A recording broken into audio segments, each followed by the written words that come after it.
Olá pessoal, seja bem-vindo a mais um Pod Doutor.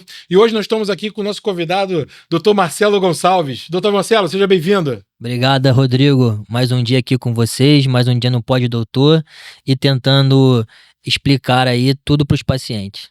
E hoje com o nosso amigo aqui, também um convidado mais que especial, Dr. Rodrigo Galdino, ortopedista. Dr. Galdino, seja bem-vindo. Obrigado. Espero poder contribuir, né? Trazendo informações aí a respeito do que eu vim falar, né? Da parte de osteoporose, que possa trazer informações para as pessoas que conheçam um pouco mais sobre essa doença, que todo mundo sabe, mas às vezes faltam algumas informações a respeito. Bacana. Fala um pouquinho da sua trajetória. Então, eu sou médico ortopedista desde 2002, formado pela Unirio, fiz residência no Hospital do Andaraí e sou envolvido com o Comitê de Osteometabolismo, a ABOM, Associação Brasileira Ortopédica de Osteometabolismo, faço parte da diretoria já há algum tempo. E hoje, assim, eu tenho muito orgulho de fazer parte de um projeto. Eu sou da ortopedia do Hospital Universitário Pedro Ernesto, sou coordenador do setor de osteometabolismo e participo de um projeto, de uma parceria da ortopedia com a endocrinologia lá, que é o chamado Projeto Ossos Fortes, que é um nome excelente, né? Porque a gente se propõe e é um projeto que já tem 3 anos e a gente trabalha lá com pacientes com osteoporose com uma condição um pouco mais complexa do que o habitual. São pacientes com osteoporose mais grave lá que a gente atua. Então, um mini currículo meu seria esse. Não, já, né? Já chegou, já chegando. Já chegou. Esse é meu currículo. Já chegou com o pé na ponta. Já chegou chegando já, hein? Fala aí, vamos pra cima? Vamos pra cima? Vamos brabo aqui, ó. Tio? Então, nós chamamos você aqui, né? Nós te convocamos aqui para nossa seleção Pod Doutor, hein? É isso aí. Passou vários brabos aqui já. Sim. Seleção Pod Doutor. Toda semana o Rodrigo, ele chama um profissional de excelência para explicar para o nosso público, né, o que algumas doenças e o tratamento, como prevenir, né, que acho que é o mais importante, né? Sim. Explicar para o público, tirar as dúvidas de uma maneira mais simples, né, sobre algumas doenças comuns no nosso dia a dia, que fazem parte da nossa rotina, o que nós podemos fazer para prevenir, né, e quem procurar, né. Então, assim, como eu sou também, como você, um ortopedista e faço a ortopedia geral, eu atendo muitos pacientes que têm essa doença que nós iremos falar hoje, que é a osteoporose. Então, assim, eu atendo muitos pacientes com osteoporose e, como eu te conheço, né, eu encaminho muitos pacientes para você, né? Então, assim, nós trouxemos você aqui, convocamos você aqui para isso, para você explicar para a gente e para o público em geral o que é a osteoporose e tirar algumas dúvidas que os meus pacientes têm, que me perguntam, e eu vou perguntar para você agora. Eu tenho dúvida. Eu já quero saber o que é osteoporose.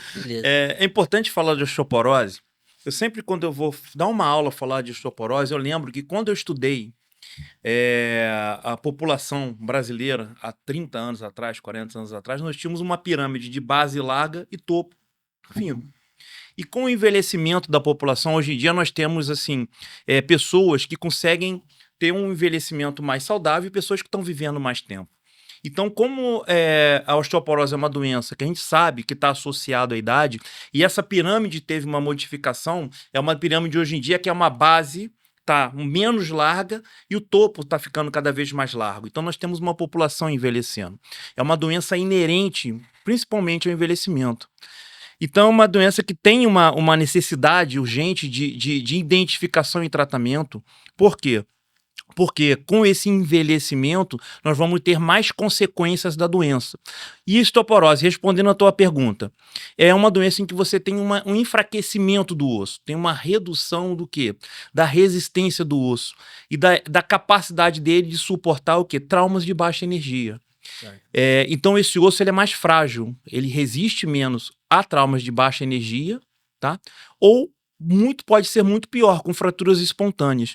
Então a gente considera, como é que eu vou considerar uma fratura osteoporótica? Como é que a vovó sabe se aquela fratura foi da osteoporose? Se ela quebrou os 4 principais ossos, punho, que é aqui o osso aqui do antebraço, húmero, perto do ombro, coluna, tóraco lombar e o quadril.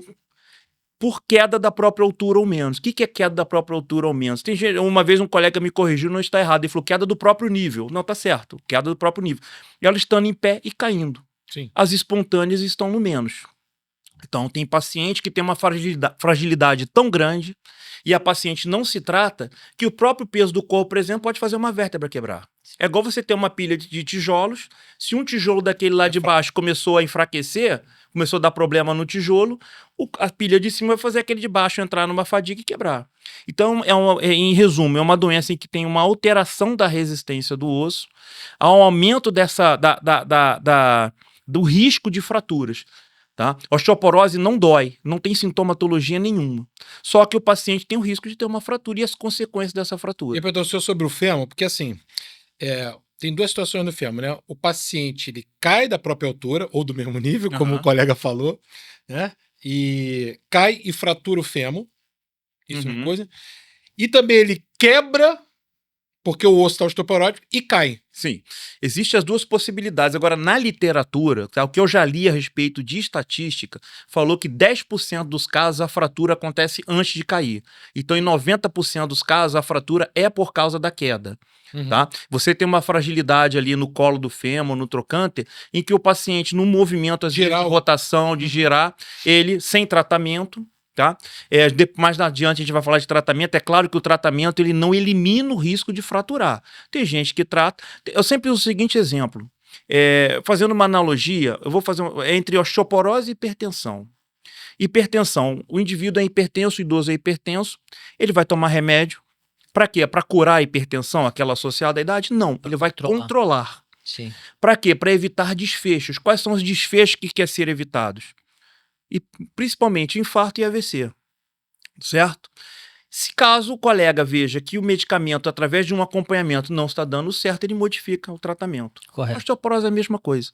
É uma doença em que você faz uma medicação para controlar a doença, você não cura. Eu quero evitar um desfecho que é a fratura, e se com o tratamento eu ver no acompanhamento que não está dando certo, eu modifico esse tratamento. Correto. Deixa eu perguntar uma coisa, Rodrigo.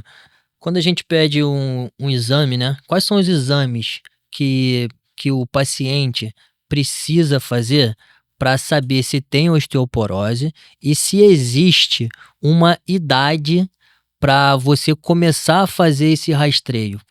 A osteoporose pode ser dado diagnóstico. Na verdade, a gente utiliza alguns fatores para identificar esse paciente. Lembra que eu falei que o paciente com osteoporose ele fratura por fragilidade, por traumas de baixa energia. Quando um indivíduo, por exemplo, já tem uma fratura que é identificada como de baixa energia, de baixo impacto ou espontânea, eu já considero esse indivíduo como portador de osteoporose. Ponto. Exemplo. Independente da densitometria. Um exemplo desse. É a vovó que chega lá para mim e que a vovó teve uma perda de altura, a vovó tem uma densitometria que não está tão ruim, então não se indicaram tratamento para a vovó porque a densitometria não está tão alterada, mas essa vovó é identificada uma fratura de coluna, por exemplo.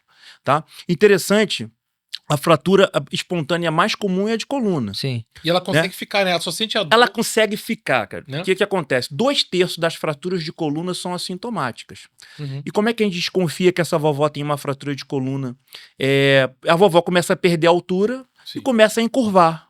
Falando português, claro, começa a ficar mais corcunda. Tem vovós que encurvam tanto para frente que a costela encosta no ilíaco, ou seja, é bastante. Isso são fatores que fazem a gente desconfiar. A presença de uma fratura na osteoporótica, ela aumenta muito o risco de novas fraturas. Então, assim, respondendo ao Marcelo, eu tenho que fazer uma anamnese direcionada para ver os fatores de risco inerentes a esse paciente. Uma anamnese mesmo, tá? Uma entrevista. Uma entrevista. A anamnese é a entrevista que o médico faz para conhecer o histórico patológico do paciente, pregresso, a história atual, o histórico familiar, medicações que ele faz uso e tudo. Eu tenho que fazer um rastreio, porque como muitas fraturas de coluna são assintomáticas, por exemplo, se ela me relatar que tem uma fratura, facilita. Mas quando ela não relata, eu peço o raio-x. Às vezes, mesmo quando ela relata, eu peço o raio-x para ver se só tem aquelas mesmas. Às vezes tem mais de coluna. Uma raio-x. Então, na minha prática, eu tô falando da minha prática, eu faço uma anamnese, Identifico, não peço raio-x para todos. Tá? Os mais idosos, quase sempre, principalmente quando comunicam uma perda de altura, pelo menos uns 4 centímetros aí. Tá? Eu faço uma avaliação também através da densitometria óssea. A densitometria óssea é o padrão ouro para a identificação da doença. Eu falo que a osteoporose é igual cupim na porta. A porta está lá bonitinha. Mas por dentro está sendo acabado. Quem olha fala que porta linda. Eu tenho 2 formas de descobrir que essa porta tem doença. Se eu fizer algum aparelho que olhe dentro da porta, vamos fazendo uma analogia, seria a densitometria, ou se essa porta quebrar sozinha, eu falo, opa, essa porta tem cupim, eu não sabia. Ou se um dia eu for bater devagarzinho na porta, a porta desmontar, eu falo, poxa, essa porta tem cupim. Então, o exame é a densitometria. Você perguntou também a idade para fazer a densitometria. Qual a idade? Eu vou falar os critérios oficiais e o que a gente usa na prática. Os critérios oficiais da ESCD, que é um órgão que regulamenta a densitometria pelo mundo, em resumo, fala mulheres a partir de 65 anos e homens acima de 70 anos. Abaixo dessas idades, pessoas com fatores de risco. Faz uso de medicamentos que possam influenciar na estrutura do osso, na densidade, na resistência do osso, pessoas com maus hábitos, enfim. Na prática, como é uma doença muito associada à parte hormonal, na mulher a gente costuma pedir, a partir do período que a mulher está entrando na menopausa, naquela perimenopausa em diante, em homens acima de 50 anos. E antes dessa idade, se tiver fator de risco. Então, na mulher na menacme, naquela mulher que ainda está na idade fértil, em homens abaixo de 50 anos, eu tenho que avaliar se é um paciente tabagista. Você perguntar, o fumante, né? Fumante, ele é etilista, ele faz uso de medicamentos, ele é um usuário prolongadamente de corticoide, ele toma insulina, ele toma anticonvulsivante, tá? Ele tem uma fratura. Eu atendi uma vez um rapaz que ele estava jogando futebol e o Marcelo, que é cirurgião de mão e de punho, ele defendendo uma bola, um chute. Ele fez uma fratura que afundou a metáfise do rádio. E assim, na época eu tratei a fratura dele, tem muitos anos isso, e falei, você tem que investigar que isso é uma fratura por fragilidade. Sim. Aí eu pedi os exames para ele tinha 42 anos. Aí a gente entra no problema, né? Aí fazendo uma crítica, a gente as mulheres acabam se preocupando muito mais de fazer um acompanhamento, um tratamento do que os homens. E ele se perdeu, assim, porque eu falei, temos que fazer um tratamento, não, beleza, vou fazer, assim, que bom. Ter uma resistência. E acabou sumindo e ele acabou não voltando. E ele foi comprovadamente uma fragilidade, ele chegou a levar o exame para mim. Ele vai acabar parando em alguma emergência, ou tem uma grande chance de aparecer com uma outra fratura osteoporótica. Assim, qual é a incidência maior? No público? 4 mulheres para cada homem. Cada homem, né? 4 mulheres para cada homem. Por causa da questão hormonal, por causa das perdas delas? Enfim. Existe aí, eu vou entrar num ponto, que existe a osteoporose, que a gente chama de primária e osteoporose secundária, que não é difícil entender. A primária são aquelas que vão botar assim, são fisiológicas, fazem parte do envelhecimento.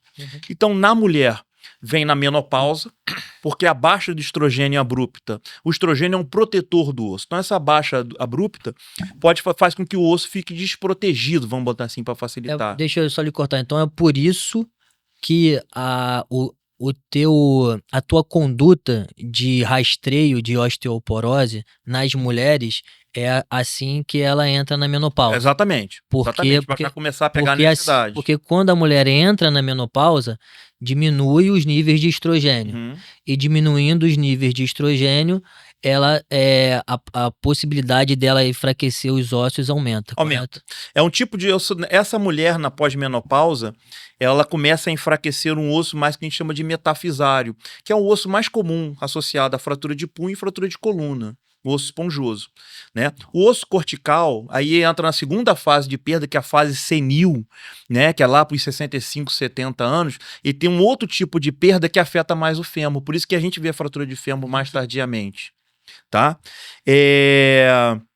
Então, essas são as osteoporoses primárias. No homem, eu costumo fazer uma brincadeira que o problema é que a mulher paga a menopausa à vista, e mais precocemente, o homem paga a andropausa a prazo e mais tardiamente. Então, o organismo do homem com a andropausa também se adapta um pouco melhor. Quando a gente olha uma curva, tá? A curva de perda de massa óssea, você vê que a mulher ganha até os 30 anos, tanto a mulher quanto o homem, mantém uma estabilidade de massa óssea, 30 anos é o que a gente chama de pico de massa óssea, o osso mais forte. Ele mantém uma estabilidade até os 40, começa a perder aos 40 um pouquinho, na menopausa perde bastante, estabiliza depois de uns 5 a 10 anos, volta a perder um pouquinho, e lá no senil aumenta e vai perdendo. Quando você olha essa curva do homem, ela é mais suave, ele ganha mais massa de osso do que a mulher aos 30 anos, sobe mais a curva, e quando começa a perder de maneira muito mais suave, tá? Não quero dizer aqui que no homem não tem osteoporose. Todo homem tem que investigar. Por que falava-se que o homem não tinha osteoporose? Porque antigamente, a gente sabe que o homem, então, tem mais tardiamente. Só que o homem não vivia tempo suficiente de desenvolver a doença. Morria antes. Morria 50 anos. 50 e poucos anos. Com a longevidade, com o homem vivendo mais tempo, descobriu-se que tem muitas doenças, não só osteoporose. Só que agora ele vive tempo de desenvolver a doença. Bacana. E só uma curiosidade, essa relação que está fazendo. É engraçado que a gente vê mais complicação de fratura de fêmur, que é a pior fratura que tem para osteoporose. Gente, osteoporose não tem sintomatologia, mas uma fratura osteoporótica de fêmur pode levar à morte. Sim. A estatística é assustadora. A literatura tem lugar que fala que é 1/3, tem lugar que fala 1/4, mas qualquer uma das duas é assustadora. Então vamos botar na melhor das hipóteses, de cada 4 idosos que fraturam um fêmur, um morre. Essa é a menos pior, em um ano. Que fica acamado? Por vários fatores. O vovô fraturou o fêmur, a vovó fraturou o fêmur. E só por uma curiosidade, o homem morre mais proporcionalmente, tá? Talvez a explicação seja porque a mulher fratura, mas tem uma vida mais regrada, mais controlada, e o homem não. Mas qualquer fratura ou fratura por osteoporose? Só pro fêmur, né? Não, fêmur. Eu tô falando aqui da questão da osteoporose, na vovó com osteoporose. Aí morre por quê? Porque tem a questão cirúrgica, tem o pós-operatório, aí tem risco de fazer o quê? Pode ficar um tempo acamado, escara, pneumonia, aí sobrevive, entra numa depressão. Eu vi uma vez um trabalho que mostrou que os idosos, eles têm mais medo de perder a independência do que de morrer. É assim, a diferença eu não vou lembrar valores, mas é muito grande. Eles têm muito mais medo de perder a independência do que morrer. E quantos a gente não conhece que fraturou o fêmur, sobreviveu, e perdeu a qualidade de vida, ou alguém da família teve que sair do trabalho para acompanhar aquele idoso, não é verdade? Então, assim, o dano que a osteoporose traz para as pessoas é muito grande, mesmo sendo uma doença assintomática. E tem uma estatística que mostra que com esse envelhecimento da população, a quantidade de fraturas de fêmur que a gente vai ter, o Sistema Único de Saúde não vai ter suporte para ter tanta fratura de fêmur, porque com o envelhecimento e as pessoas tendo aumenta o número de fraturas. Né? Isso que eu falei do projeto que a gente faz na UERJ. Se hoje já está difícil, imagina quando a população envelhecer. Exatamente, aumentando a quantidade de pessoas. Esse projeto que a gente faz na UERJ é um projeto que a gente capta pessoas com alto risco de fratura, já fraturadas, que são os mais graves. Tá? Ter osteoporose na densitometria tem uma gravidade. Mas ter já uma fratura osteoporótica é uma gravidade muito maior.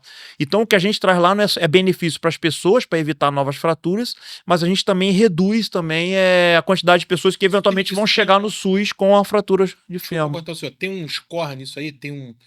Então, isso que eu ia perguntar. Deixa eu lhe perguntar uma coisa. Uma coisa que a gente ainda não falou. Quando eu atendo os meus pacientes, né, idosos, ou então mulheres que já passaram da menopausa ou estão na menopausa, eu tenho o costume de perguntar para eles se eles já fizeram densitometria óssea, né? Para fazer esse rastreio, para prevenir a osteoporose. E aí na densitometria óssea, eu peço uma densitometria óssea. Na densitometria óssea vem normal, osteopenia e osteoporose. Você pode diferenciar isso pra gente? Posso. O que isso quer dizer? Quando o paciente pega o exame e vê normal, osteopenia e osteoporose. O que acontece? Nos anos 90, se eu não me engano foi 94, a Organização Mundial de Saúde determinou o diagnóstico, eu posso estar errando a data, mas diagnóstico a partir da densitometria. Tá? O que se considerou? Você tem um desvio padrão, e de acordo com esse desvio padrão, você considera uma paciente como normal, como osteopênico ou como osteoporótico. Osteopenia não é doença. Osteopenia é um termo da densitometria que mostra uma redução da densidade do osso tá? A densitometria é um exame que ele também tem suas falhas. Ele não é um exame Sim. 100%, não existe. O Marcelo Sim. sabe disso, não existe exame que seja Sim. 100%, Sim. né? E ele é um exame quantitativo, ele mostra a quantidade, ele não mostra a qualidade do osso, tá? Isso justifica a vovó, por exemplo, às vezes eu tratar só por causa da idade, mesmo com a densitometria Sim. não tão ruim. Por quê? Porque a quantidade pode estar razoável para a vovó, mas eu sei que a qualidade está ruim. Entendi. Uhum. Mas a osteopenia é um termo em que eu costumo brincar, a densitometria, ele vem três cores geralmente. Vem verde, amarelo e vermelho. Verde, num gráficozinho que vem em cima. Normal, amarelo, osteopenia, vermelho. Bacana. Tá? Isso é bem bacana de você Verde, eu faço analogia ao sinal de trânsito. Verde é todo ok, siga em frente. O amarelo no sinal de trânsito é atenção. E o vermelho é pare para tratar. Então a osteopenia é uma alteração da densitometria que mostra uma fragilidade. Ela tem que ser valorizada? Sim. Só que eu não vou sair tratando todo mundo com osteopenia. Tá? Osteoporose, todos os guidelines falam que eu tenho que tratar. Tá? Lembrando que o termo osteopenia, osteoporose é um termo que a Organização Mundial de Saúde botou, que é para mulheres na pós-menopausa, na perimenopausa ou diante, e homem acima de 50 anos. Não existe osteopenia e osteoporose na densitometria para mulheres que ainda menstruam e homens abaixo de 50 anos. A avaliação é diferente. É um equívoco que eu vejo muito comum, às vezes de análise até de laboratórios, que colocam uma mulher de 35 anos que ainda menstrua com osteoporose ou osteopenia. Esse termo não existe. Por isso que eu encaminho meus pacientes para você, né? Por isso que existe o médico que previne, né? Que tem esse Tem conhecimento. esse conhecimento. Que tem esse Não, conhecimento. Área, né? Sim. Qual é a Porque- importância da, Marcelo, só da osteopenia? Eu tenho que avaliar os fatores de risco. Tá? Teve um estudo, tá? O estudo NORA, que ele identificou que a maioria dos pacientes que fraturavam, em termos absolutos, eram com osteopenia. Em termos relativos, vai ficar um pouco mais complexo, sendo paciente com osteoporose. Como é que eu lido com um paciente com osteopenia? Eu avalio os fatores de risco. Lembrando que a fratura prévia, eu já tenho uma fratura osteoporótica, é um fator ouro, já é para tratar, independente da densitometria. Se tiver em dúvida, existe uma ferramenta chamada FRAX, né, que é uma ferramenta que avalia o risco de fratura em 10 anos, do quadril e de outras fraturas, que é validado no mundo todo e tem algumas adaptações que tornou esse resultado dele cada vez mais fino. O FRAX, ele te determina, existe até o FRAX Brasil, te determina o risco dessa fratura e já coloca o paciente num gráfico. Eu não vou entrar muito em detalhe, mas aí você responde umas perguntas, tá? Se o paciente, aí você bota idade, peso, se o paciente fuma, se tem alguma doença, lista lá, enfim. E ele calcula o risco. Então é uma ferramenta válida, ele já te coloca num gráfico para saber se esse paciente é um paciente de baixo risco, alto risco ou muito alto risco de ter fraturas osteoporóticas, Bacana. tá? Legal. O que é importante a gente orientar o paciente para a prevenção, né? Isso é uma coisa assim, eu acho que é o mais importante, né? A gente orientar o paciente a como ele não entrar na osteoporose, né? Isso começa desde jovem, tá? O que acontece? Lembra do pico de massa óssea que eu falei? Sim. Pessoas que não fazem um bom pico de massa óssea começam quando chega na fase de perda, né? exatamente. É igual você se programar, tipo assim, vou perder dinheiro no futuro. Vou juntar dinheiro porque eu vou gastar muito no futuro. Perdão, vou gastar. E você chegou no período que você vai perder e você não juntou o suficiente. Você fala assim, puxa, mas eu tô no negativo. Vai perder mais ainda. Então, ter um bom pico de massa óssea. Então, a ingesta adequada de cálcio, da questão da vitamina D, fósforo, durante isso eu estou falando mais jovem, durante atividade física. a idade adulta, né? Exatamente. A atividade, não, estou falando até do adolescente também, em geral. A atividade física, a questão a questão de controle de doenças que podem aumentar o risco de osteoporose, tá? Tudo isso para não fazer um baixo pico. E ao longo da vida também. A atividade física é importantíssimo. Por quê? Lembra que eu falei que 90% das fraturas de fêmur vem por causa de queda? Sim. Imagina no mundo ideal que ninguém mais caísse. Ninguém mais caísse. Eu reduziria em 90% o número de fraturas. Sim, sim. Né? Sim. Só que esse mundo ideal não existe. Eu chego e falo, Dona Maria, cuidado para a senhora não cair, Dona Maria. Dona Maria é o nome genérico que eu tô dando. Sim. A dona Maria, não, tem todo cuidado, doutor. 2 semanas depois, volta do Marcelo Devez, volta a dona Maria com o olho roxo, que caiu dentro de casa. Então, assim, todo esse cuidado tem que ser feito durante a vida mais jovem e ao longo da vida também. E fazer, quando já tiver numa idade que necessite, fazer exames de monitoramento, de avaliação de risco, que é a densitometria óssea, tá?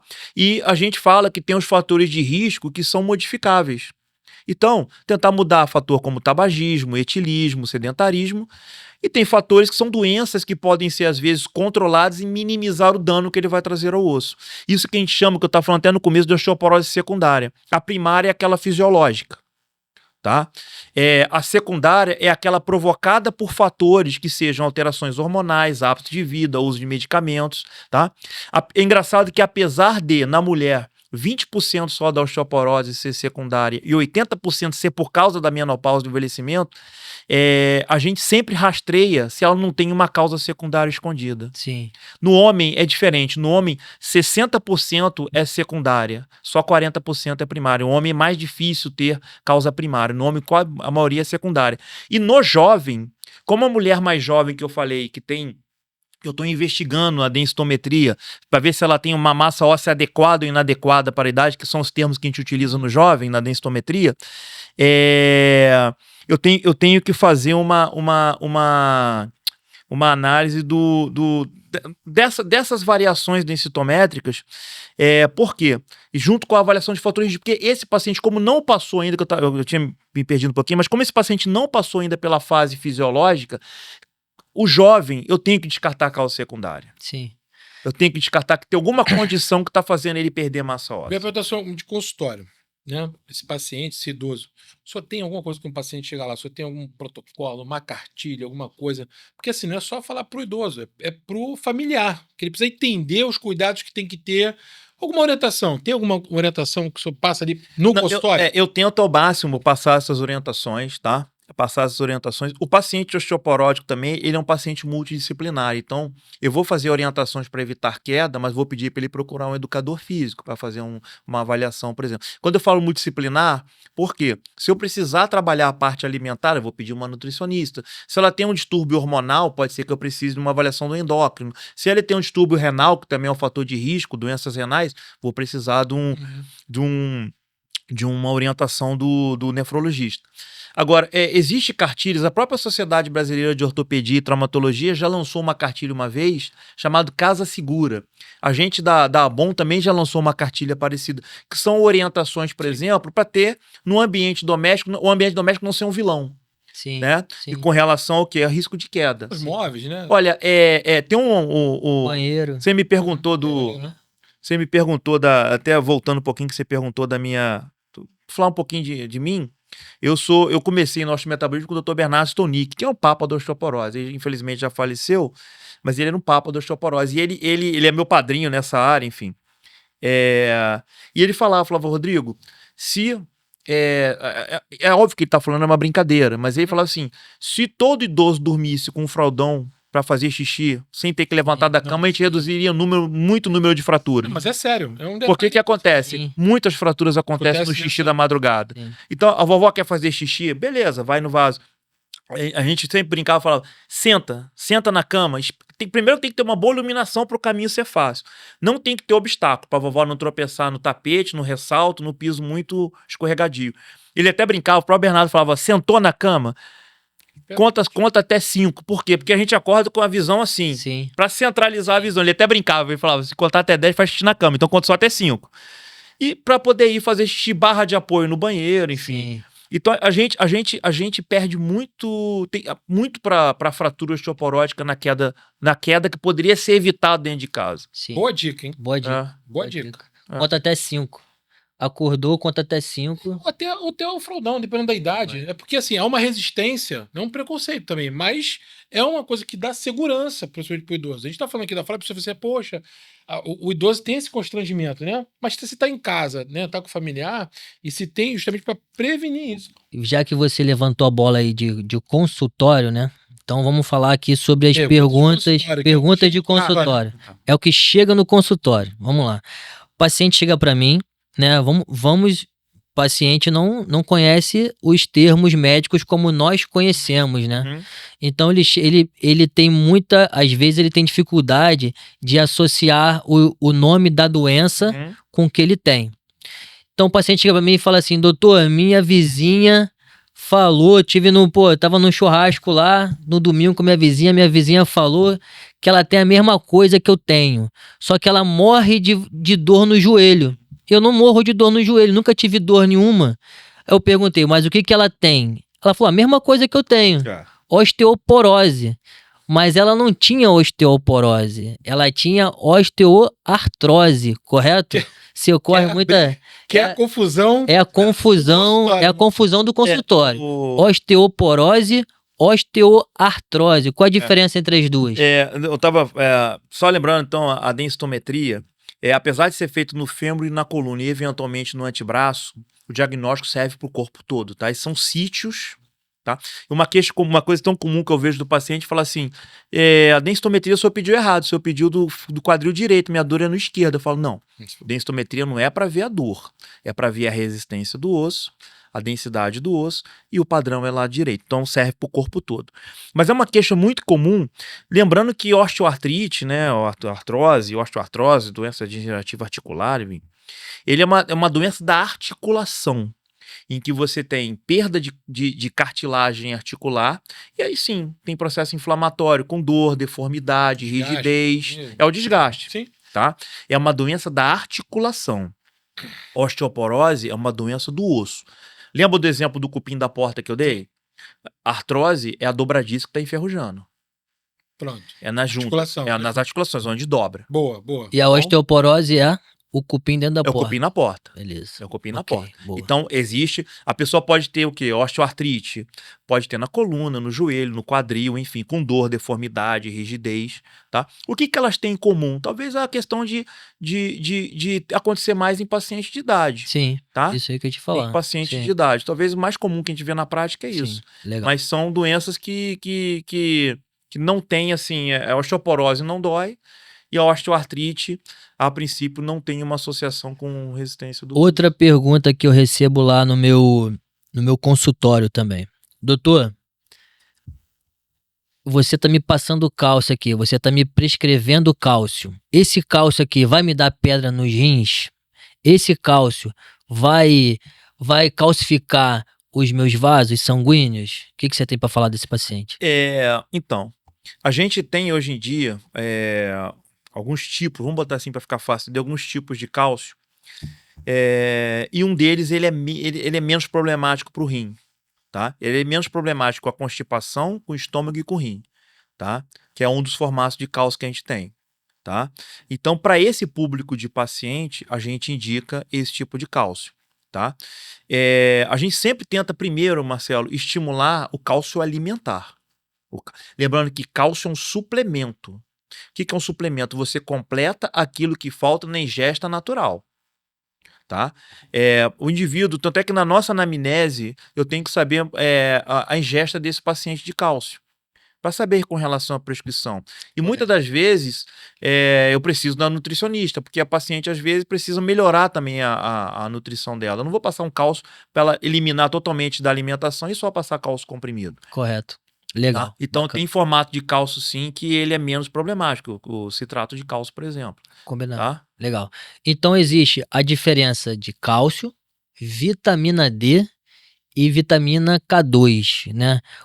Você resume pra gente rapidinho, de uma maneira fácil que todos nós conseguimos assimilar a diferença entre os três. Vamos fazer uma analogia, Imagina que o nosso osso seja uma parede, tá? Em que o tijolo precisa ser trocado, porque o nosso osso é renovado todo ano. Senão a gente envelheceria o osso e precocemente nós teríamos fratura. Então a literatura fala que no adulto 20% do osso é renovado por ano. Fala 15, 20% do ano do osso é renovado por ano. Tá? O que isso quer dizer? O organismo identifica osso velho e coloca osso novo. Tá? Imagina que esse osso seja um tijolo na parede.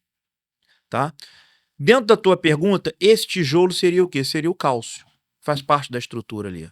O cálcio e fósforo. O barro É o cálcio e fósforo, né? Que é a hidroxiapatita. Tá? A vitamina D é quem facilita a chegada desse tijolo lá.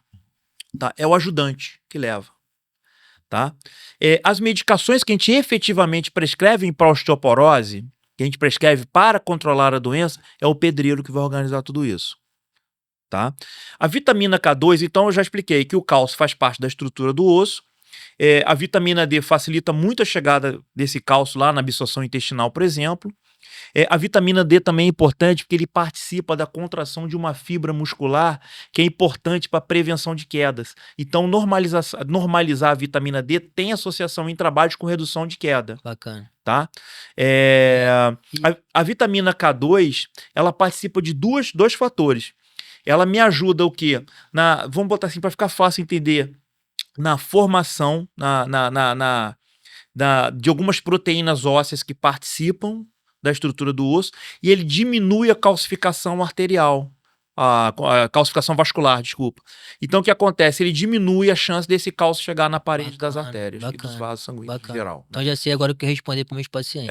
Tá nos vasos em geral. Bacana. É isso que participa, então, a vitamina K2. Então o osso é o tijolo. O osso é o tijolo. O barro é o cálcio. O tijolo é o cálcio e o fósforo. Cálcio e fósforo. O carrinho de mão que leva o barro é a vitamina D. É a vitamina D. E o K2... O K2 participa do cimento que gruda tudo ali. Bacana. Da liga, ajuda na liga, vamos botar assim. E nós somos os pedreiros. O pedreiro é a medicação que a gente vai ajudar o organismo a controlar isso aí, a organizar isso aí. A grosso modo explicando. Sim, claro, sim, legal, bacana. Vou levar isso vai ficar fácil de entender. Vou levar isso pro meu consultório. Fácil de entender. Bacana. Alguma pergunta? O que você acha? Não, a gente tá, assim, tem muita... a gente falou aqui de várias coisas, né? Essa gravidade da doença, né? Assim, ela tem cura? Que é o que o paciente ele quer saber. Hoje em dia, o que a gente considera um paciente grave de osteoporose? É o paciente que já fraturou. Tá? Esse paciente, pra gente, tem uma gravidade maior. Porque hoje em dia a gente tem uma coisa que a gente chama de estratificação de risco. Ou seja, eu estratifico se aquele paciente tem baixo risco, alto risco ou muito alto risco de uma fratura osteoporótica. Dentre os fatores de muito alto risco, eu vou destacar presença de fraturas. Eu estou resumindo aqui porque, tá? Uma densitometria com valor pior que menos 3.0. E não precisa ter todos, não. É um deles. Tá? E um Frax, que é aquela ferramenta que, no cálculo dela, coloca esse paciente como muito alto risco. Estou resumindo, porque na verdade são 6 ou 7 fatores. Sim. Então esses pacientes são os piores para a gente. São os graves. Tá? A gente lá na UERJ só lida com o paciente já fraturado. Tem que ter tido a fratura para poder entrar no nosso projeto. Chega a vovó às vezes para a gente lá, doutor, minha osteoporose é grave. Eu falo, pela densitometria mas como não tem fratura, a gente caminha para a gente não absorve no projeto, mas encaminhamos para um outro projeto que tem lá que trata esse paciente lá dentro da UERJ, lá dentro do Piquet Carneiro. Então a osteoporose tem cura? Não. A gente é igual aquele exemplo que eu usei no começo da hipertensão. A gente controla a doença para reduzir o risco de fraturas. A gente consegue, assim, infelizmente o remédio, ele, que nem eu falei, ele não consegue eliminar 100% o risco, ele reduz. Né? A medicação, aí eu tô falando do pedreiro, não do cálcio, vitamina D e tudo, que são coadjuvantes importantíssimos, eles reduzem, dependendo de 50% a 70% o risco de fratura. Tá? Então o que acontece? A gente controla esse risco. Então se eu tenho uma vovó com osteoporose que eu acompanhei a vida toda, a vovó morreu do coração com 100 anos, eu sei que a minha parte eu fiz, porque ela não fraturou, a osteoporose não doeu, e ela não teve complicações, ou seja, não teve uma piora da qualidade de vida, um aumento do risco de morte com as fraturas osteoporóticas. Tá? Lembrando que assim, eu falei que a fratura de fêmur tem uma associação com morte, que é muito grande. Sim. A de coluna tem também, tá? É menos, tem uma espiral da morte que mostra lá como é que uma coisa puxa a outra, chegando até a morte numa fratura. Porque ela consegue manter, né? Fraturou uma vértebra, perdeu a altura ali, né? Fraturou a vértebra, né? Enfim. Só um dado estatístico. Sim. 50% dos pacientes que fraturaram o fêmur por osteoporose, o fêmur que eu falo é o quadril, tá? Ali. 50% já tinha uma fratura prévia de algum outro osso. Isso é estatístico. Então poderia ser perdeu-se, de repente, uma janela de oportunidade ali, né? de acompanhar, de tratar. Muitas das vezes, trata-se a densitometria e não o risco do paciente real.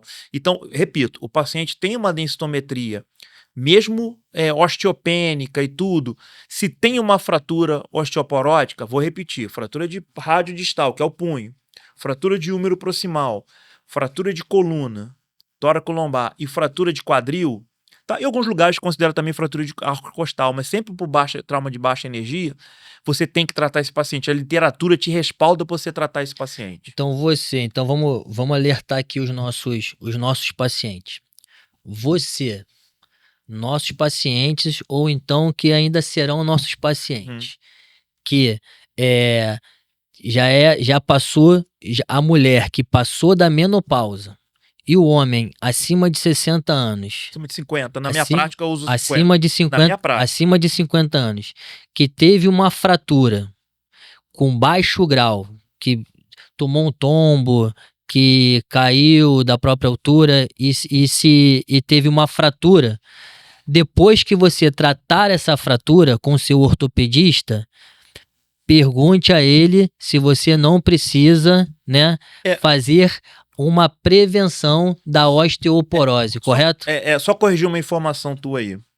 E essa fratura por baixa energia é independente da idade. Independente da idade. Tem 30 anos, fraturou igual o meu paciente que eu usei exemplo, ele tem que ser investigado. 42 anos, tá? Eu não vou falar muito do público pediátrico, porque aí não é, eu lido mais com adulto, enfim. Mas qualquer idade, tá? Até que o critério que eu tenho principal para desconfiar pensar numa fragilidade óssea no mais jovem, muitas das vezes não é só a alteração densitométrica, mas é a presença da fratura, que torna esse paciente num paciente mais grave. Então vai um alerta. Paciente. Lembrando que trauma de baixa energia. Sim. Se a vovó fraturou um fêmur porque subiu numa árvore para pegar uma manga e caiu lá de cima e fraturou o fêmur, eu posso dizer que a osteoporose foi um facilitador, mas não foi uma fratura osteoporótica. Sim. Tá? Tem que ser trauma de baixa energia para considerar uma fratura osteoporótica. Então, alerta. E acontece muito em banheiro, né? Sim. Então, até que assim, uma das perguntas que eu tenho que fazer, Rodrigo, é com relação assim, como é que aconteceu essa fratura? Entender como é que foi o acidente. O que acontece? Às vezes o indivíduo chega a me encaminhar porque eu tenho uma fratura de punho. Como é que você, acidente de carro? Eu falo, mas aí não. Aí não tem como. Aí não é uma fratura osteoporótica. Sim. Tá? Lembrando que a densitometria, Marcelo, voltando à densitometria, é um exame de baixíssima radiação, tá? É uma radiação que a gente considera muito parecido com o que a gente pega na rua. Então, assim, é um exame, você tem que fazer, se eu não me engano, a conta, se eu não me engano, são 80 densitometrias para chegar no raio-x de coluna. Então, assim, é um exame que é baixíssima, quase nenhuma radiação. Dá para você fazer a vida em uma coisa que eu tenho para te perguntar também. Frequência da Isso aí é uma coisa que eu tenho para te perguntar. A gente recomenda a densitometria anualmente, tá? Isso. Só tem duas condições que você abaixa a massa óssea em menos de um ano. É o uso de corticoide prolongado, que muitas vezes é necessário, o paciente às vezes tem uma doença autoimune, uma condição que o corticoide controla. Não estou aqui demonizando o corticoide, pelo amor de Deus. A literatura até te permite já, dependendo, um paciente que vai fazer uso de corticoide prolongado, o profissional já até entrar com uma coisa preventiva, com tratamento preventivo. E paciente acamado, a gente sabe que o desuso... uma curiosidade, quem pesquisa muito osteoporose é a NASA, porque a gravidade é importante, o impacto é importante para a gente ter uma massa óssea. Né? Por isso que os melhores exercícios para osteoporose é exercício de impacto. Né? Impacto, caminhada, corrida, seria. Só que assim, a vovó tem osteoartrite de joelho, não pode fazer caminhada. Então a gente bota para musculação, por exemplo, que é a musculação onde o osso se insere, você tem quando você faz exercício contra a resistência, estimula a produção de massa óssea ali. Aonde o tendão se insere. Onde se insere ali o tendão, eu falei músculo, né? Isso. Onde o tendão se insere. A NASA estuda muito a osteoporose por causa disso, porque os astronautas voltam com diminuição. Então, a densitometria anualmente, salvo em raras exceções, a gente pede antes. Tá? É um equívoco que a gente vê muitas das vezes. Por exemplo, os medicamentos para osteoporose, eles levam tempo para começar a fazer efeitos, principalmente os comprimidos que são prescritos muitos. Ele pode levar de 6 meses a 1 ano para começar a fazer efeito. Então não tem nem por que você pedir uma densitometria depois de 6 meses de iniciar um tratamento. Não vai haver grandes variações. Sim. Salvo nessas condições. Sim. Tá? Existem outras condições também que chamam a atenção. O paciente diabético, a densitometria é avaliado diferente. O paciente renal crônico, a densitometria também. Mas aí o profissional da área já está ciente disso. Paciente com tratamento do câncer. fazendo quimioterapia, por exemplo? Tem afeto muito? A quimio e radioterapia são fatores de risco para a osteoporose, tá?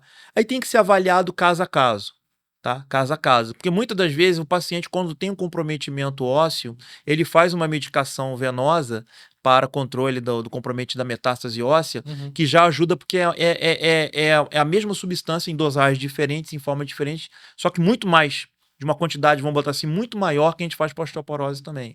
Cada caso tem que ser avaliado, mas a quimioterapia, dentro das minhas perguntas, eu pergunto, já fez algum tratamento de câncer? Já fez quimio ou radioterapia? Porque são fatores de risco, sim. Sim, importante. Social. Fator em relação, uma pergunta também que eu recebo bastante lá no meu consultório. Doutor, minha mãe tinha osteoporose, eu vou ter também? Existe uma associação genética, sim, mas dentro do contexto da osteoporose, a pergunta que eu faço principal é: papai e mamãe já fraturaram o fêmur? Existe uma grande relação entre pai e mãe biológicos e fratura de fêmur do filho. Tá? Lembra do FRAX que eu falei? Sim. O FRAX da ferramenta? Quais são os fatores que ele avalia ali? Entre eles, fratura de fêmur nos pais, ou seja, é importante, artrite reumatoide, tabagismo, etilismo e uso de corticoide. 5 que eu estou botando aqui que são importantíssimos. São fatores de risco que devem ser avaliados. Então, assim, a presença da genética, né, a hereditariedade da osteoporose, ok, sim. Tá? Agora, quando eu falo assim, minha mãe fraturou o fêmur, eu já falo, opa, já vou olhar essa osteopenia com outro olhar. Porque tem um fator de risco aí. Sinal A amarelo. densitometria pode estar querendo me enganar. Sinal amarelo, né? A densitometria pode estar querendo me enganar. Tá? Só para uma curiosidade, a osteoartrite ela pode influenciar na densitometria na coluna, sabia disso? Sabia. A osteoartrite, a alteração degenerativa da coluna, engana. Isso não é um erro do laboratório nem do técnico, nem do profissional que lauda. A alteração degenerativa, os bicos de papagaio, vamos falar no português claro, da coluna, influencia na densitometria e joga esse valor para melhor do que eventualmente é. Tanto é que eu, quando vejo uma densitometria de uma vovó, que eu vejo que tem aquela imagenzinha que aparece na densitometria, ele me serve para quê? Para ver alguns fatores, para ver se o exame foi bem feito. Posicionamento, as linhas e tudo. Às vezes você olha, você vê alterações ali que fala, essa vovó tem artrose e a densitometria não bate. Eu nem considero essa densitometria de coluna, eu excluo. Bacana. Porque às vezes bota lá a vovó, que você vê que a vovó tem osteoporose abessa. No fêmur. E a coluna dá como se ela tivesse 10% Sim. mais forte que uma jovem. Sim. De 30 anos. Aí Sim. eu falo pra ela, a senhora acredita nisso? Ela fala, não, meu filho, não acredito não. Eu falei, nem eu. Sabe por que eu sei disso? Porque tu me ensinou, cara. Aí fica fácil pra você, né? Ô Marcelo, tem uma coisa que o Bernardo, que eu falei que ele, dentro do que você falou dos colegas, porque o paciente fraturado vai chegar para quem? Ortopedista. Sim, sim. Vai chegar na emergência. Sim. O Bernardo falava uma coisa assim, quanto tempo leva para você evitar uma fratura? Porque a gente quer evitar uma primeira, mas se já teve uma, o risco aumentou, eu quero evitar a segunda. Existe uma coisa chamada cascata fraturária. Fratura gera fratura. Tá? Então, assim, se tivesse um banco de aposta, uma vovó que eu acabei de pegar com uma fratura de coluna, eu poderia apostar, se ela não tratar nada, que ela vai ou fraturar outra vértebra ou vai fraturar o fêmur. O Bernardo falava assim, quanto tempo leva para você evitar uma fratura? Ele falava assim, 15 segundos. 15 segundos. O ortopedista chega para a paciente e fala assim, a senhora teve uma fratura ocasionada por uma fragilidade do teu osso. Se a senhora não fizer nada, a senhora vai ter outras fraturas e vou te encaminhar para alguém que trate, porque não é da minha área. E o Bernardo até brincava que ele falava o seguinte, eu falei 15, durou 5 porque tem médico que é gago. Ele fazia essa piada. Ele dava essa aula nos congressos de ortopedia. Para quê? E pra gente poder conscientizar os ortopedistas. Sim. O tratamento do paciente fraturado não termina quando você deu alta para aquele paciente. Sim, sim. Com fratura de punho. Importantíssimo. O tratamento termina quando você fala para ela, agora vamos evitar novas fraturas. Importantíssimo. Porque a senhora tem o risco por causa da fratura. E vou encaminhar. O colega pode querer tratar, claro. Mas se ele não tiver experiência, vou encaminhar para alguém. Então, o tratamento não termina na alta. Importantíssimo. Vamos falar da minha sogra. Todo caso aqui do ortopedista sempre cito a minha sogra. Minha sogra me ama. Mas você ama ela? Esse é a pergunta. Amo. Ela me deu minha mulher, né? Minha esposa, né? Então tem que amar muito a minha sogra. Tem que amar. Cuidar bem. Cuidar bem. Minha sogra é nova, 63 anos. 63. Nova. Olha só, a minha sogra tem um joelho ali em varo, pô, bizarro. Ela tem valgo, bizarro. Ela tem artrose no joelho, Uhum. tá? Também bizarro, tá? Não aguenta o joelho, anda, sabe, mancando e tudo. O que aconteceu? A gente já tinha uma suspeita que ela já tinha e eu vou pedir já alguém pra. Ó, vai fazer uma dissimetria óssea, porque com certeza o teu osso tá ruim. Resumindo, andando na rua, isso é um caso, eu vou citar o dela aqui, você vai poder falar, comentar que coisa de casos assim. Andando, pô, joelho, osso com osso, caiu, fraturou o punho. Vai apoiar, Uhum. né? Quantos anos?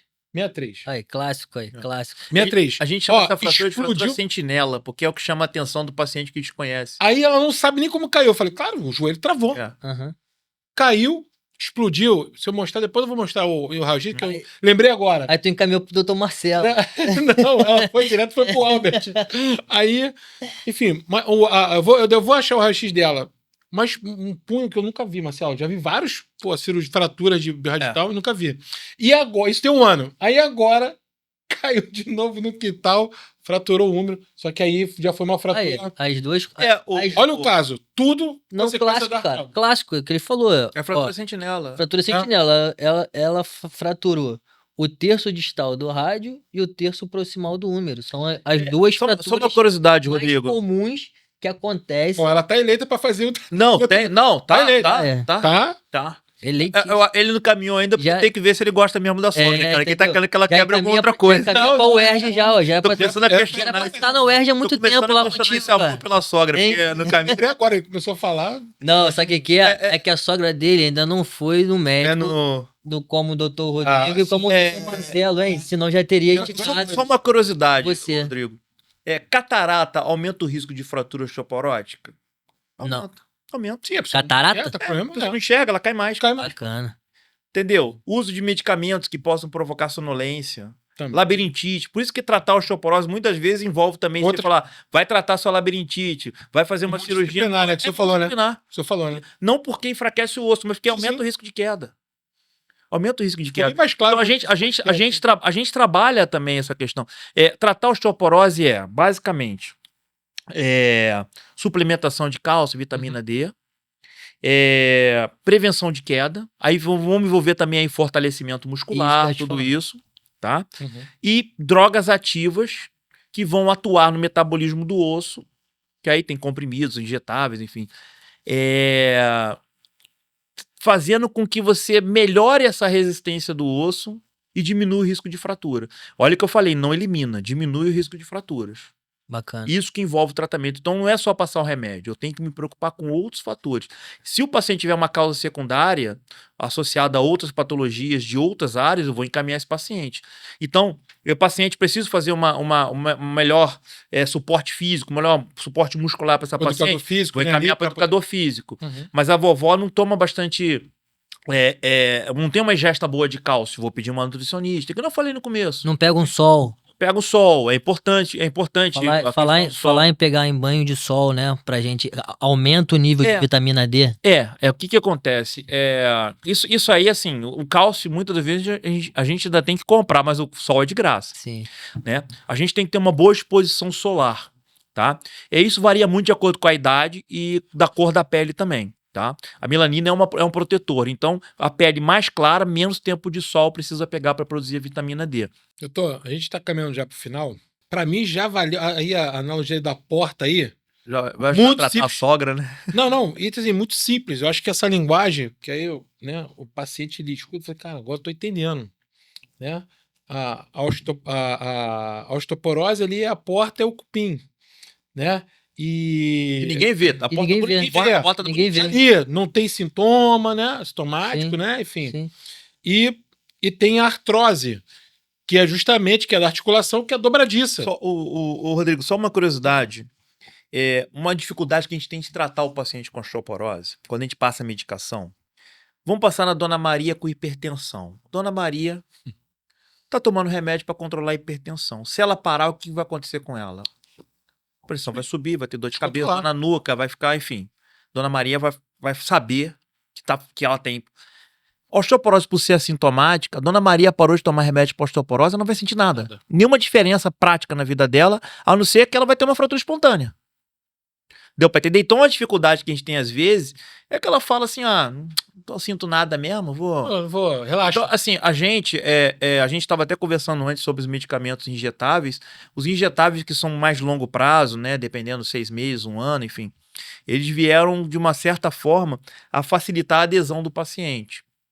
Porque assim, o comprimido tinha essa questão, tomam bem, mas a gente tem que às vezes lutar um pouquinho com a questão da adesão do paciente, dela tomar certinho, bonitinho, para poder seguir o tratamento correto. Porque se ela também tomar e deixar de tomar mais do que efetivamente está tomando, o tratamento não tem resultado. A gente considera 80% o valor. Ela tem que ter tomado 1 ano 80% do tratamento. Se ela deixou de tomar mais de 20%, é a mesma coisa que não tivesse tomado nada. Doutor, primeiramente agradecer aí por você ter vindo aí. Queria que o senhor fizesse, né, as considerações, falasse, né, para aqueles que vão ouvir, para os seus pacientes, né, que procuram o seu aí, para falar sobre... Uma coisa que me deixa muito triste é você ver um paciente fraturado e que você pensa que aquilo poderia ter sido evitado. Tá? Então é importante a gente tornar uma rotina do paciente. Tá? Eu falo das mulheres nesse período da menopausa. A mulher no período da menopausa ela tem uma facilidade, de certa forma, porque quem vai dar o diagnóstico do período da menopausa é a ginecologista. E quase sempre ela pede de rotina. E os homens não. Os homens, enfim. Mas acabam não procurando, enfim. Mas a gente saber valorizar a doença como uma doença que você tem como controlar, a gente pensar nos grupos de risco, pensar naquele paciente que nem eu falei, que já foi fraturado por trauma de baixa energia, para ser... Aí é um recado para os colegas, principalmente ortopedistas, falando porque vai chegar no ortopedista, o tratamento, repetindo, não termina na alta do paciente. Termina quando você tem que dar continuidade num profissional que controla essa doença. Mas assim, apesar da literatura falar que é 50% a 70% a proteção do remédio, eu vou te dizer que na prática é muito melhor que isso. É muito, muito melhor que isso. Tá? Independente, a gente tem como fazer o tratamento, independente, a gente nem entrou na questão do problema dentário, enfim, em relação aos medicamentos, mas a gente consegue controlar bem, tá? E a gente consegue reduzir o risco. Quando eu trato uma paciente com osteoporose, eu não estou só reduzindo o risco de fratura. Eu estou reduzindo o risco de morte e de perda de qualidade de vida. E isso é possível com bastante segurança. Nós temos um arsenal terapêutico possível, que vai desde comprimidos até injeções. Nós temos medicações para paciente de muito alto risco, tá? Que esses pacientes já fraturados. São medicações que o SUS fornece, tá? O SUS fornece a medicação para paciente muito grave. Tem os critérios do SUS, tá? Plano de saúde também tem critérios, também são obrigados, de acordo com alguns critérios, a fornecer essa. Não é uma medicação para todos, tá? A dona Maria descobriu que tem osteoporose, já entra logo, são para casos mais graves. Então a gente tem um arsenal terapêutico para fazer um controle da doença e melhorar a qualidade de vida, principalmente dos nossos idosos, redução do risco de morte. E o que a gente faz na UERJ lá, por exemplo, a gente não só melhora, vamos falar do ponto de vista do indivíduo, a gente melhora a qualidade do indivíduo, diminuindo qualidade de vida do indivíduo, diminui o risco de fratura. Mas a gente também ajuda bastante o SUS. Porque a partir do momento que a gente diminui o número de fraturas, a gente diminui a sobrecarga do SUS. É isso que a gente sempre tenta mostrar para todo mundo.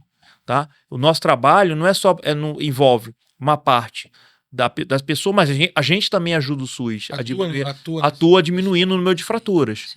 Tá? Então, um recado final que eu quero dar é isso. A osteoporose é uma doença que tem que ser valorizado. O paciente tem que procurar uma investigação. Paciente, na idade da densitometria, façam a densitometria, que nem eu falei, eu faço independente da idade oficial. Mais jovem, se tiver fatores de risco, tem que procurar também para ver se tem essa baixa massa óssea, tá? E pra gente fazer uma orientação adequada para que não tenha um futuro de osso muito frágil se tendo fraturas aí espontâneas ou traumas de baixa energia e ter um envelhecimento, digamos assim, para ter um envelhecimento saudável e não ter não adianta a gente ter uma longevidade, aumentar o tempo de vida, mas esse tempo de vida ser ruim. Sim. E a gente consegue melhorar muito a qualidade de vida com o tratamento da osteoporose e o controle dos pacientes que têm risco assim, de desenvolver osteoporose e o risco de fratura. Doutor Rodrigo, obrigado mais uma vez aí pela presença. Doutor Marcelo, fazer as considerações. O brabo dos brabos. Aí ele me manda uma mensagem para os pacientes, assim, ele me encaminha, posso contar isso aí? Pode. Ele manda assim, procurar doutor Rodrigo Galdino. Os pacientes adoram. O brabo da osteoporose. O brabo da osteoporose. No encaminhamento. Ele bota brabo em todo mundo. Eu sou o brabo agora, do brabo do podcast. Começa a rir, eu falo, o brabo da osteoporose. O brabo do podcast, o brabo da osteoporose. Olha, Rodrigo, olha só. Eu tive essa ideia, né? Nós tivemos essa ideia de convocar o nosso querido Dr. Rodrigo Galdino, né? Para fazer a explanação desse assunto tão importante, né? Quanto qualquer outra doença, a osteoporose. E aqui nós escutamos, né? Essa explanação dele maravilhosa de quanto é importante a prevenção dessa doença, né? Que se você deu o exemplo da sua sogra.